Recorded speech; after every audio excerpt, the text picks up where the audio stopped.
আসসালামু আলাইকুম ওয়া রাহমাতুল্লাহি ওয়া বারাকাতুহু নাহমাদুহু ওয়া নুসাল্লি আলা রাসূলিহিল কারীম আম্মা বা'দু ফাআউযু বিল্লাহি মিনাশ শাইতানির রাজীম বিসমিল্লাহির রহমানির রহিম।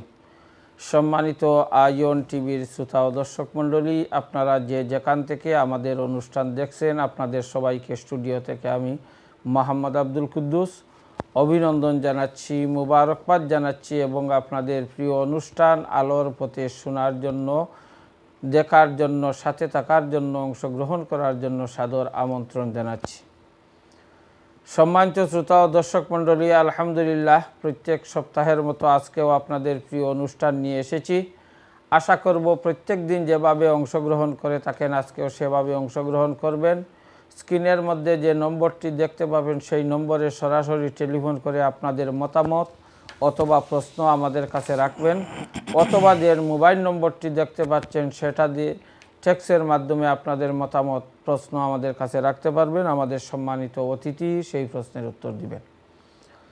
সম্মানিত শ্রোতা ও দর্শক মণ্ডলী, আজকে আমার সাথে স্টুডিওতে উপস্থিত রয়েছেন এই অনুষ্ঠানের নিয়মিত অতিথি, দারুল হাদিস লতিফিয়া লন্ডনের সম্মানিত মুহাদ্দিস,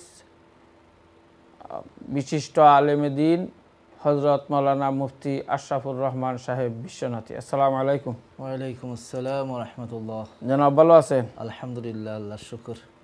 আপনার তো ভালো আছেন? জি আলহামদুলিল্লাহ, অসংখ্য ধন্যবাদ। সম্মানিত শ্রোতা ও দর্শক মণ্ডলী, আপনারা সবাই জানেন আমাদের এই অনুষ্ঠানে প্রত্যেক দিন আমরা এক একটি বিষয় নিয়ে আলোচনা করে থাকি আলহামদুলিল্লাহ, এবং এই আলোচনার পাশাপাশি আপনারা অনেকে বিভিন্ন বিষয়ের উপর আমাদের কাছে প্রশ্ন রাখেন, আমরা সেই প্রশ্নগুলোর উত্তর দিয়ে থাকি।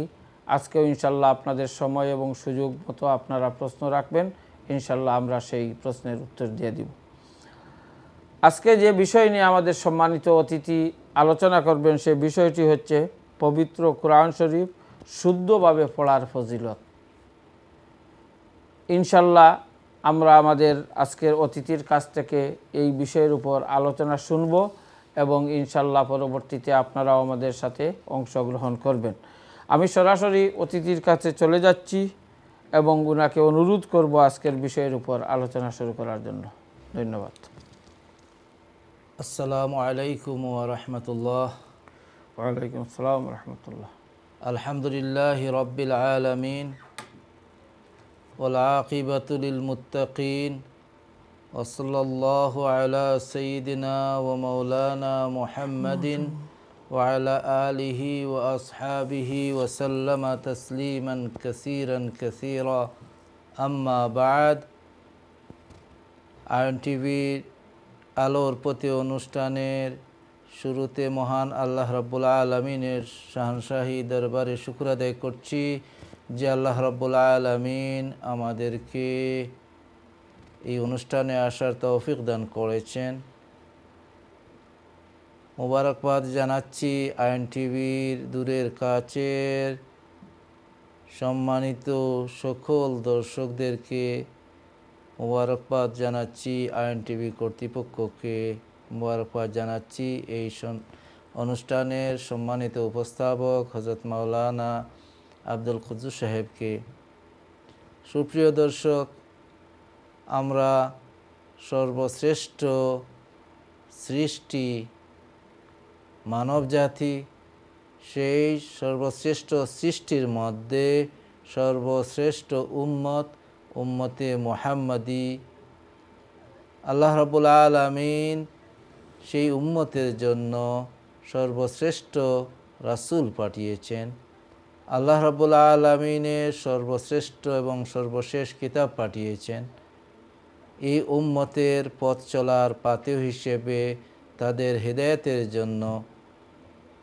আল্লাহ রাব্বুল আলামিন কোরআনে কারীমকে মানবতার মুক্তির জন্য নির্দেশনা বানিয়েছেন, হেদায়েত বানিয়েছেন। কোরআনে কারীমকে আল্লাহ রাব্বুল আলামিন মানবের শারীরিক, মানসিক, ইহকালীন, পরকালীন সকল বিমারের জন্য শিফা বানিয়েছেন। এই কোরআনে কারীমকে আল্লাহ রাব্বুল আলামিন জান্নাতে উঁচু মাকাম, উঁচু স্তর লাভ করবার উপায় বানিয়েছেন। কোরআনে করিমকে আল্লাহ রাব্বুল আলামিন এই উম্মতের জন্য সুপারিশ করার ক্ষমতা প্রদান করেছেন। আল্লাহ রাব্বুল আলামিন এই কোরআনকে অবতীর্ণ করার মাধ্যমে মানব জাতিকে জান্নাতের দিশা দেখিয়েছেন। এই কোরআনের মাধ্যমে আল্লাহ সুবহানাহু ওয়া তাআলার নৈকট্য অর্জন করার উপায় মানুষরা খুঁজে পায়। এই কোরআনে করিমকে যারা ইহতারাম করেন, এই কোরআনকে করিমকে যারা মান্য করেন, এই কোরআনকে যারা বুকে ধারণ করেন, তাদেরকে আল্লাহ রাব্বুল আলামিন উচ্চ মর্যাদা দান করেন। হাদিসে পাকে রাসূলুল্লাহ সাল্লাল্লাহু আলাইহি সাল্লাম ইরশাদ করেছেন, আল্লাহ রাব্বুল আলামিন এই কোরআনের মাধ্যমে একদল মানুষকে উচ্চ মর্যাদা দান করেন এবং এই কোরআনের কারণে একদল মানুষকে আল্লাহ রাব্বুল আলামিন লাঞ্ছনার শিকার করেন। এর কারণটা কি? এই কোরআনে করিম আল্লাহ রাব্বুল আলামিন এক জাতিকে আল্লাহ রাব্বুল আলামিন উন্নতি দান করেন, আবার এই কোরআনে করিমের কারণে এক জাতিকে আল্লাহ রাব্বুল আলামিন অবনতি দান করেন। তাই আমাদেরকে জানার প্রয়োজন যে কোন জাতি বা কারা এই কোরআনে করিমের মাধ্যমে উন্নতি লাভ করে। আমরা সবাই চাই উন্নতির শিখরে আরোহণ করতে। আমরা চাই আমাদের জীবন সফল জীবন হতে। আমরা চাই আমাদের পরকালের জীবন সুখ শান্তি আরামের জীবন হতে। আমরা চাই আমাদের পরবর্তী বংশধরগণ তাদের জীবনও সুন্দর জীবন হতে। তাদেরও আমরা চাই দুনিয়াতে যেভাবে তারা সুখে শান্তিতে থাকবে, তাদের পরকালের সেই অনন্ত দিনগুলো যে দিবসের শুরু হবে কিন্তু শেষ হবে না, সেই অনন্তকালের জীবন, পার্মানেন্ট জীবন তাদের সুন্দর হোক, সেটাই আমরা কাম্য করি। আমরা সেটা চাই সমগ্র মানব জাতির জন্য, যে মানব জাতি শান্তিতে থাকুক, এবং আমরা চাই পরকাল, মানব জাতির পরকাল যেন শান্তিতে হয়। তাই আমরা কোরআনে করিম মানুষকে সেই শান্তির পথ দেখায়। কোরআনে করিমের মাধ্যমে মানুষ উন্নতির শিখরে আরোহণ করতে পারে। দুনিয়ার শান্তি, সমৃদ্ধি, সিকিউরিটি কোরআনে করিমের মাধ্যমে আমরা লাভ করতে পারি। আবার এই কোরআনে করিমের কারণে, কোরআনে করিমের মাধ্যমে পরকালে অসীম শান্তির সেই নিবাস জান্নাত আমরা লাভ করতে পারি। সুপ্রিয় দর্শক, যে সমস্ত বিষয় আমাদেরকে এই কোরআনের সাথে সম্পর্কিত, কোরআনে করিমের সাথে সম্পর্কিত যে বিষয়গুলো আমাদেরকে উন্নতির স্তরে নিয়ে যায়, সেই বিষয়গুলোর মধ্যে অন্যতম একটি বিষয় হচ্ছে কোরআনে করিমের তিলাওয়াত। কোরআনে করিমের তিলাওয়াত আল্লাহর হাবিব সাল্লাল্লাহু আলাইহি ওয়াসাল্লাম আমাদেরকে কোরআনে করিমের তিলাওয়াতের ফজিলত সম্পর্কে অনেক হাদিস ফরমায়েছেন, অনেক হাদিস তিনি রেওয়ায়াত করেছেন। রাসূলুল্লাহ সাল্লাল্লাহু আলাইহি ওয়াসাল্লাম অনেক কিছু আমাদেরকে জানিয়ে দিয়েছেন এবং সাহাবায়ে কেরামের মাধ্যমে আমরা সেই কোরআনের ফজিলত সম্পর্কে আমরা জানি। তোর মধ্যে কোরআনে করিমের ফজিলতের একটি দিক হচ্ছে কোরআনে করিমকে শিক্ষা অর্জন করা। কোরআনে করিমের শিক্ষা অর্জনের দুটি দিক প্রধানত। একটি দিক হচ্ছে কোরআনে করিমকে তিলাওয়াত করা, আরেকটি দিক হচ্ছে কোরআনে করিমকে অনুধাবন করা। কোরআনে করিমের সহি বিশুদ্ধ তিলাওয়াতের উপর নির্ভর করে কোরআনে করিমের বিশুদ্ধ বুঝ, কোরআনে করিমের অনুধাবন, বিশুদ্ধভাবে কোরআনে করিমকে অনুধাবন করতে হলে কোরআনে করিমের বিশুদ্ধ তেলাওয়াত নির্ভরশীল। যদি কোরআনে করিমের বিশুদ্ধ তেলাওয়াত একজন না জানে, সেই ব্যক্তির পক্ষে কোরআনে করিমকে বিশুদ্ধভাবে অনুধাবন করা কখনো সম্ভব নয়, কাশ্মীর কালও সম্ভব নয়। যদি সে সেই অনুধাবন করে থাকে, সেটা সে কোরআন থেকে অনুধাবন করে নেই, সে অন্যের যে কোরআনকে বিশুদ্ধভাবে পড়তে পারে না, সে যদি কোরআনে করিমের অনুধাবন তার এসে যায়, কোরআনে করিমকে সে বুঝে ফেলে, তাহলে সেই বিষয়টি সে কোরআন থেকে বুঝে নাই। আল্লাহ সুবহানাহু ওয়া তাআলা কি আমাদেরকে নির্দেশ দান করেছেন, কোরআনে করিমের কি নির্দেশ, সেটা সে কোরআন থেকে বুঝে নেই, যদিও সে কোরআনের সেই বুঝটি সে বুঝে গেছে, কারণ সেটা সে বুঝেছে অন্যের বুঝ। যারা এই কোরআনের ইন্টারপ্রিট করেছেন, যারা এই কোরআনের ট্রান্সলেশন করেছেন, এই কোরআনে করিমের যারা ব্যাখ্যা করেছেন, তারা এই ব্যাখ্যায় যা বলেছেন, সে যেহেতু আরবি ভাষা জানে না, সে কোরআন বিশুদ্ধভাবে জানে না, তাই তার পক্ষে সম্ভব নয় সেই বুঝটি বোঝা। তারা যাই সেটা বুঝাচ্ছে, সেটাতে যে অনুধাবন আছে, সেই অনুধাবনই তার অনুধাবন হবে, তার নিজস্ব কোরআনে করিম থেকে সে সেটা আসলে বুঝে নাই। যদিও আমরা পারিভাষিকভাবে আমরা দেখতে বলবো সে তো কোরআনের অনেক তাফসীর জানে, অনেক কিছু বুঝে। এজন্যই কোরআনে করিমের শিক্ষার ক্ষেত্রে আল্লাহর হাবিব সাল্লাল্লাহু আলাইহি ওয়াসাল্লামকে আল্লাহ রাব্বুল আলামিন শিক্ষা দিয়েছেন। আর রহমান আল্লামাল কোরআন, রহমান অতি পরম করুণাময় আল্লাহ সুবহানাহু ওয়া তাআলা, তিনি আল্লামাল কোরআন, তিনি কোরআন শিক্ষা দিয়েছেন, তিনি তার হাবিবকে কোরআন শিক্ষা দিয়েছেন। আল্লাহ সুবহানাহু ওয়া তাআলা কোরআন কিভাবে শিক্ষা দিয়েছেন? কোরআনের দুটি দিক, একটা হচ্ছে অনুধাবনের দিক, একটা হচ্ছে কোরআনের তিলাওয়াতের দিক। তাই আল্লাহ রাব্বুল আলামিন কোরআনের অনুধাবনের দিক যেভাবে শিখিয়েছেন, সেইভাবে আল্লাহ রাব্বুল আলামিন তাকে তিলাওয়াতের দিকও শিখিয়ে দিয়েছেন। আর রহমান আল্লামাল কোরআন খালাকাল ইনসানা আল্লামাহুল বায়ান।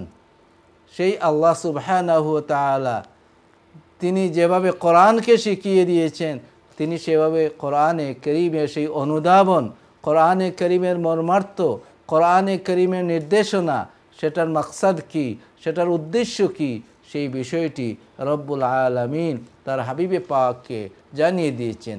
এবং সেই আল্লাহ রব্বুল আলামিনের শেখানো পদ্ধতিতেই রাসূল পাক সাল্লাল্লাহু আলাইহি ওয়াসাল্লাম সাহাবায়ে কেরামকে শিখিয়ে দিয়েছেন। যার কারণে কোরআনে করিমের তিলাওয়াত, কিভাবে আমরা কোরআনে করিমের তিলাওয়াত করব, আল্লাহ রাব্বুল আলামিন কোরআনে করিমে আমাদেরকে সেই নির্দেশনা দান করেছেন। ওয়ারাত্তিলিল কোরআনা তারতিলা, তোমরা কোরআনে করিমকে তারতিলের সাথে তিলাওয়াত করো। কোরআনে করিমের তিলাওয়াত তারতিলের সাথে করো। তারতিল কি? তারতিল হচ্ছে যে কোরআনে করিমের তিলাওয়াতে কোরআনে করিমের হরফগুলোকে বিশুদ্ধভাবে তোমরা উচ্চারণ করো।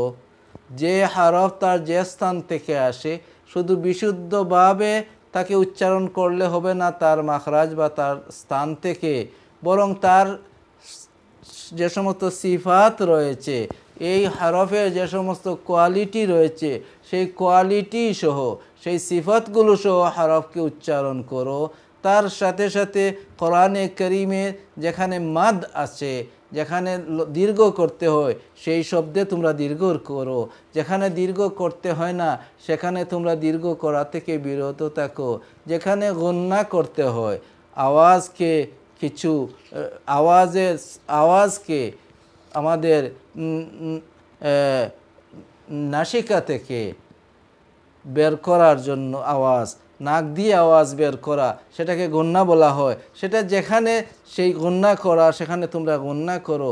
যেখানে দুইটি হরফকে একত্রিত করা হয়েছে, দুই হরফকে একত্রিত করে এক হরফ করা হয়ে যায়, যেটাকে মুসাদ্দাদ বলা হয়, যেটাকে ইদগাম বলা হয়, তোমরা যেখানে ইদগাম হয় সেখানে ইদগাম করো। ওই পদ্ধতিতে ওভাবে কোরআনে করিম পড়া এবং ধীরে সুস্থে পড়া, সেটা তিলাওয়াত করাকে, সেটাকে বলা হয় তারতিল। ওয়ারাত্তিলিল কোরআনা তারতিলা, কোরআনে করিমকে আমরা তারতিলের সাথে পড়ব। এখন সেই পড়া আমরা কিভাবে জানবো, কিভাবে শিখবো? আমরা যদি দেখি গত জুমায় আমাদের এই অনুষ্ঠানে আমরা আলোচনা শুরু করেছিলাম যে প্রথম ওহী আল্লাহ পাক সুবহানাহু ওয়া তাআলা রাসূল পাক সাল্লাল্লাহু আলাইহি ওয়াসাল্লামের খিদমতে প্রেরণ করেছেন জিবরিল আলাইহিস সালাতু ওয়াস সালামের মাধ্যমে। জিবরিল আলাইহিস সালাতু ওয়াস সালাম রাসূল পাক সাল্লাল্লাহু আলাইহি ওয়াসাল্লামের খিদমতে তশরিফ আনলেন জবল নূরে, সেই মক্কা মুকাররমায় 3 মাইল দূরে, প্রায় 3 মাইল দূর খানায়ে কাবা থেকে সেই পাহাড়ের চূড়ায় একটি গর্ত, যেটাকে গারে হীরা বলা হয়, হেরা পর্বতের গুহা বলা হয়। জবলে নূর হয়ে গেল সেই হেরা পর্বতটি, আলোর পাহাড় হয়ে গেল। সেই কেইভের মধ্যে, সেই পাহাড়ের গর্তের মধ্যে, চূড়ায় পাহাড়ের গর্তের মধ্যে রাসূল পাক সাল্লাল্লাহু আলাইহি ওয়াসাল্লামের খিদমতে জিবরিল আমিন তশরিফ আনলেন আল্লাহ রাব্বুল আলামিনের পক্ষ থেকে। কি জন্য? কারণ আর রহমান আল্লামাল কোরআন, রহমান ও পরম দয়ালয় আল্লাহ সুবহানাহু ওয়া তাআলা তিনি কোরআন শিক্ষা দিয়েছেন, আর তার কোরআনের শিক্ষা সেটা জিবরিল আলাইহিস সালাতু ওয়াস সালামের মাধ্যমে। তাই জিবরিল আলাইহিস সালাতু ওয়াস সালামকে পাঠিয়ে দিলেন, যাও আমার হাবিব মুহাম্মদুর রাসূলুল্লাহ সাল্লাল্লাহু আলাইহি ওয়া আলিহি ওয়াসাল্লাম তার খিদমতে যাও এবং তাকে তুমি কোরআনের পড়ার পদ্ধতিটি জানিয়ে দিয়ে আসো। তিনি এসে প্রথমত বললেন ইকরা, ইকরা, আপনি পড়ুন। এই হাদিসের ব্যাখ্যা অন্য একটি হাদিস শরীফে এসেছে যে রাসূল সাল্লাল্লাহু আলাইহি ওয়াসাল্লামকে বলা হলো পড়ুন। যখন পড়ুন বলা হয় তখন সেটায় দাবি করে, সেটার উদ্দেশ্য হয়ে থাকে যে কোনো কিছু সামনে থাকবে সেটা পড়ার জন্য, কিছু থাকবে না হয়তো পড়া বলা হয় না। পড়া হচ্ছে কোনো কিছু দেখে অথবা সামনে থাকলে, যেহেতু সেখানে পূর্বে তাকে কিছু বলা হয় নাই, কিছু শেখানো হয় নাই, যেটাকে পড়ার জন্য তাকে পড়ানো হয় নাই, তাই তার সামনে কিছু দিয়ে বলা হয়েছে পড়ানো। যদি এজন্য অন্য একটি হাদিসকে ব্যাখ্যা হিসেবে অনেক মুহাদ্দিসিনে কেরাম নিয়েছেন, যে হাদিসের মধ্যে সেই ওয়াহির কথাটি এসেছে যে রাসূল পাক সাল্লাল্লাহু আলাইহি ওয়াসাল্লামের খিদমতে জিবরিল আমিনে একটি তখ্ত রাখলেন, একটা পৃষ্ঠা রাখলেন যেখানে লেখা ছিল, এবং সেটা রাসূল সাল্লামের সম্মুখে প্রেজেন্ট করে সম্মুখে রেখে বললেন আপনি পড়ুন। রাসূলুল্লাহ সাল্লাল্লাহু আলাইহি সাল্লাম উত্তর করলেন, মা আনা বিকারি, আমি পড়ুয়াদের মধ্যে নয়। কারণ যারা পড়েছেন, লেখাপড়া যারা করেছেন সেই পড়ুয়াদের মধ্যে আমি নয়। শেষ পর্যন্ত আল্লাহ রাব্বুল আলামিনের হুকুম তিনি এসেছেন। আল্লাহ রাব্বুল আলামিন জিবরিল আলাইহিস সালাতু ওয়াস সালামকে যে নির্দেশ যেভাবে দিয়েছেন, 3 বার রাসূল পাক সাল্লাল্লাহু আলাইহি ওয়াসাল্লামের সিনা মুবারকের সাথে তিনি আলিঙ্গন করেছেন এবং 3 বারই বলেছেন পড়ুন। তারপর রাসূল পাক সাল্লাল্লাহু আলাইহি ওয়াসাল্লাম তা পড়েছেন, ইকরা বিসমি রাব্বিকাল্লাযী খালাক, খালাকাল ইনসানা মিন আলাক, ইকরা ওয়া রাব্বুকাল আকরাম, আল্লাযী আল্লামা বিল কলম, আল্লামাল ইনসানা মা লাম ইয়ালাম। এতটুকু পর্যন্ত ওহী আসলো। তারপর যখন ওহী আসা শুরু হলো রাসূল পাক সাল্লাল্লাহু আলাইহি ওয়াসাল্লামের কাছে, রাসূল পাক সাল্লাল্লাহু আলাইহি ওয়াসাল্লাম সেই কোরআনকে শিক্ষার জন্য তিনি জিবরিল আলাইহিস সালাতু ওয়াস সালামের পড়ার সাথে তিনিও পড়ে নিতেন। রাসূল পাক সাল্লাল্লাহু আলাইহি ওয়াসাল্লামকে আল্লাহর পক্ষ থেকে নির্দেশ দেয়া হলো, ওয়ালা তুহাররিক বিহি লিসানাকা লিতাআজালা বিহি, ইন্না আলাইনা জামআহু ওয়া কুরআনা, ফাইযা ক্বারানাহু ফাত্তাবি' কুরআনা। ও আমার হাবিব, যখন আপনার সম্মুখে কোরআনের তিলাওয়াত হয় সেটা আপনি শিখবেন, আপনি সেটাকে শুনুন মনোযোগ দিয়ে। আপনি ওনার সাথে আপনার জিহ্বাকে নড়াচড়া করবেন না, ওনার সাথে সাথে আপনি পড়বেন না। অর্থাৎ আল্লাহ রাব্বুল আলামিন সেই জিবরিল আলাইহিস সালাতু ওয়াস সালাম রাসূল সাল্লাল্লাহু আলাইহি ওয়াসাল্লামের খিদমতে কোরআনে কারীমের ওহী নিয়ে এসেছেন, আর আল্লাহ রাব্বুল এসে তিনি কোরআনকে তিলাওয়াত করছেন, আর আল্লাহ রাব্বুল আলামিন কোরআনে কারীমে ইরশাদ করছেন, ফাইযা ক্বারানাহু, আমি আল্লাহ যখন সেই কোরআনকে তিলাওয়াত করি, আপনাকে যখন পড়াই, আপনার সম্মুখে যখন আমি পড়ি, ফাত্তাবি কোরআনা, তখন আপনি আমার ওই কেরাতকে ফলো করুন, আমার কেরাত পড়ার পরে তাকে পিছনে পিছনে পড়ুন। তাই এই কোরআনে করিমের শিক্ষার পদ্ধতি হচ্ছে, বিশুদ্ধ শিক্ষার পদ্ধতি হচ্ছে যারা কোরআনে করিম বিশুদ্ধভাবে তিলাওয়াত জানেন তাদের কাছ থেকে, তাদের থেকে শুনে, তাদের কাছে মশক করে কোরআনে করিম বিশুদ্ধভাবে তিলাওয়াত করা। কারণ কোরআনে করিম, অনেক মানুষ কোরআনে করিমকে তিলাওয়াত করবেন, কিন্তু এই কোরআনে করিম তাদেরকে লানত করবে। এই কোরআনে করিম অনেক মানুষের পক্ষে কিয়ামতের ময়দানে সাক্ষী হবে, অনেক মানুষের বিপক্ষে সাক্ষী হবে। তাই কোরআনে করিম কাদের বিপক্ষে সাক্ষী হবে? কোনো মানুষের বিপক্ষে কোরআনে করিম যদি সাক্ষী হয়ে যায়, কারো বিরুদ্ধে কোরআনে করিম যদি আপিল করে নেয় আল্লাহ রাব্বুল আলামিনের দরবারে, সেই ব্যক্তির পক্ষে মুক্তি পাওয়া সেটা দুরূহ হয়ে পড়বে। কোরআন কী জন্য করবে? কারণ কোরআনে করিমের হক রয়েছে, কোরআনে করিমের হক রয়েছে। কোরআনের হক প্রথমত হচ্ছে কোরআনের তিলাওয়াত, এবং সেই তিলাওয়াতের হক হচ্ছে তিলাওয়াত বিশুদ্ধভাবে কোরআনের তিলাওয়াত করা। জি জনাব, আসবো আপনার কাছে। আমাদের কাছে কিছু টেক্সটের মাধ্যমে প্রশ্ন এসেছে, আর অত্যন্ত সুন্দরভাবে আলোচনা করেন। সম্মানিত শ্রোতা ও দর্শক মণ্ডলী, আলহামদুলিল্লাহ, জনাব মুফতি সাহেব অত্যন্ত সুন্দরভাবে পবিত্র কোরআন শরীফ শুদ্ধভাবে পড়ার গুরুত্ব আলোচনা করছেন, এবং এই আলোচনা করতে গিয়ে অনেক হাদিস আপনাদের সামনে আনছেন। আলহামদুলিল্লাহ, আমরা সবাই চেষ্টা করব যে পবিত্র কোরআন শরীফ সহিভাবে শুদ্ধভাবে পড়ার। এবং আজকে আমরা এমন এক সময় এই বিষয়টি নিয়ে আলোচনা করছি যে আমরা সবাই জানি যে হযরত আল্লামা ফুলতলি সাহেব কিবলা রহমতুল্লাহ আলাইহি বাংলাদেশে প্রথমে প্রত্যেক পবিত্র রমজানুল মুবারকে যে প্রত্যেক প্রতিষ্ঠানে, প্রত্যেক মসজিদে, বিভিন্ন জায়গায় এই কোরআন শরীফ সহি শুদ্ধভাবে পড়ার যে ব্যবস্থা করেছিলেন, যেটাকে আমরা সংক্ষেপে দারুল কেরাত বললে সবাই আমরা জানি এবং বুঝি।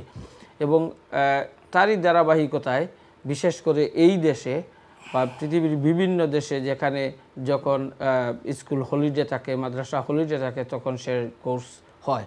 বিশেষ করে ইংল্যান্ডে, এই ইউকেতে আপনারা জানেন বিগত কয়েক বছর থেকে যে যখন সামার হলিডে আছে, এই দুই সপ্তাহ বা 3 সপ্তাহ পরে সামার হলিডে আরম্ভ হবে, তখন এই দেশে এই কোর্সসমূহ বিভিন্ন জায়গায় হয়, এই দারুল কেরাত। এবং যিনি আমরা অত্যন্ত সৌভাগ্যবান যে যিনি আজকে আমাদের সম্মানিত অতিথি এবং এই অনুষ্ঠানের নিয়মিত অতিথি, উনার দায়িত্বে, উনি এই দারুল কেরাতের দায়িত্বে রয়েছেন এবং উনার নেতৃত্বে ইউকের বিভিন্ন জায়গায় অত্যন্ত সুন্দরভাবে, সফলভাবে বিগত কয়েক বছর থেকে এই কোর্সসমূহ পরিচালিত হয়ে আসছে। আলহামদুলিল্লাহ, আমাদের এই সময়ের সাথে আজকের বিষয় এবং যিনি উপস্থিত হয়েছে সব দিকে অত্যন্ত সুন্দরভাবে আজকে মিলে গেছে। তাই আমরা আশা করব যে আপনারা আপনাদের ছেলে মেয়ে, মানে বয়স্ক হোক অথবা কম বয়সর, এবং অনেক জায়গায় বয়স্কদের জন্য রয়েছে, আপনারা আগামী এই হলিডের সময় যেখানেই এই দারুল কেরাতের সেন্টার জানবেন বা শুনবেন, সুযোগ থাকলে আপনাদের ছেলে মেয়েদেরকে সেখানে শিক্ষা দেওয়ার জন্য দিবেন ইনশাল্লাহ। অসংখ্য ধন্যবাদ জনাব মুফতি সাহেব, আপনি এই বিষয়ে আলোচনা করার জন্য। আমাদের কাছে কিছু প্রশ্ন চলে এসেছে, আমাকে বলা হচ্ছে একটি ব্রেকে চলে যাওয়ার জন্য। আমরা ব্রেক থেকে আসার পর ইনশাল্লাহ উত্তরের দিকে চলে যাব। সম্মানিত শ্রোতা ও দর্শক মণ্ডলী, সময় হয়ে গেছে একটি ব্রেকের। আমরা ব্রেকে চলে যাচ্ছি। ব্রেক থেকে আসার পর আলোচনা করব এবং যে প্রশ্ন, যে ভাই আমাকে প্রশ্ন করেছেন, সেগুলোর উত্তর দেওয়ার চেষ্টা করব। সেই পর্যন্ত আপনারা আমাদের সাথেই থাকুন। আসসালামু আলাইকুম।